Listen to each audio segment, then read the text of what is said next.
Так, вот на ремонт приехала газелька с моторчиком 4216. Причина такая, то что мотор затроил, владелец пытался его прогазовать, ну, повышение оборотов, чтобы, может, что-то прочихать или что-то пробьет где-то. Короче, все закончилось каким-то стуком. Вот его сейчас привезли на эвакуаторе. Цельнометаллическая машинка. Вот, снял клапанную крышку, здесь ничего и не вижу.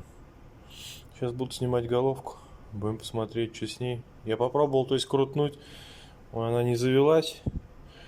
Крутит как-то нестабильно, что-то где-то как будто задевает. Не знаю, может, что-то оторвало. Да и сейчас скроем головку, посмотрим, что там внутри.